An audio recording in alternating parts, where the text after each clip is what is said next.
Welcome to Cinematic Bites. Today, we're diving into Ridley Scott's much-anticipated Gladiator 2. It's been over 2 decades since the original captivated audiences, and now we're back in ancient Rome for another tale of power, revenge, and blood-soaked battles. But does this sequel stand tall like its predecessor, or stumble in the shadow of its legacy? Let's break it all down. Set 16 years after the original, Gladiator 2 centers on Lucius Verus, the nephew of Commodus, who's now living under an alias. Lucius, played by Mescal, finds his life upended when General Marcus Acacius, portrayed by Pedro Pascal, conquers his homeland and forces him into the brutal world of gladiatorial combat.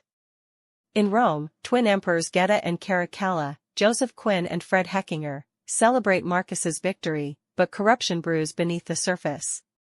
Political intrigue, family secrets, and a thirst for revenge drive Lucius on a collision course with his past and the powerful forces ruling Rome. Lucius takes center stage, grappling with his identity and legacy.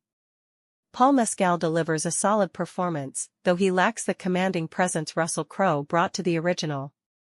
On the other hand, Pedro Pascal's Marcus Acacius injects much-needed intensity, showcasing both menace and complexity. But the real standout here? Denzel Washington as the power-broken Macran. Denzel brings Shakespearean gravitas to the role, delivering a performance that feels both commanding and haunting. Unfortunately, not all performances hit the mark. Connie Nielsen reprises her role as Lucilla, but with a much larger role this time, her limitations as an actor become apparent. While the twin emperors, Geta and Caracalla, offer some intriguing dynamics, they don't quite rise to the level of Joaquin Phoenix's unforgettable Commodus. Now, let's talk visuals.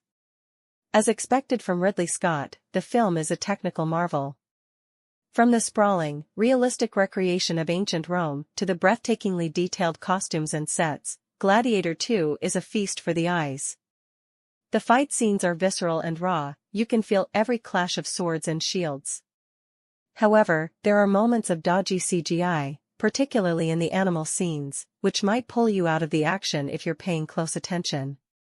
The soundtrack by Harry Gregson Williams brings back echoes of Hans Zimmer's iconic score from the first film. It's emotionally resonant, though some pieces feel like rehashes rather than something new. Here's where things get a bit murky. Thematically, Gladiator 2 revisits familiar ground, the corrupt nature of power, personal redemption, and the allure of revenge. While the script keeps the pacing tight, shifting between the arena and the political machinations of the Senate, it feels more like a remix of the first movie than a fresh story. Every beat is predictable, every twist telegraphed. It's entertaining, yes, but groundbreaking? Not quite. In the end, Gladiator 2 is a well-crafted sequel that leans heavily on nostalgia. It's a film that's enjoyable, but struggles to justify its own existence.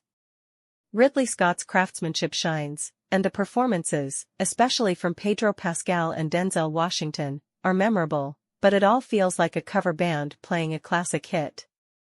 If you're a fan of the original, it's worth watching. Just don't expect it to reignite the same magic. In a world oversaturated with sequels, Gladiator 2 reminds us of Hollywood's tendency to play it safe, even at the expense of genuine creativity. What do you think about Gladiator 2? Is it a worthy successor, or just another unnecessary sequel? Let me know your thoughts in the comments below.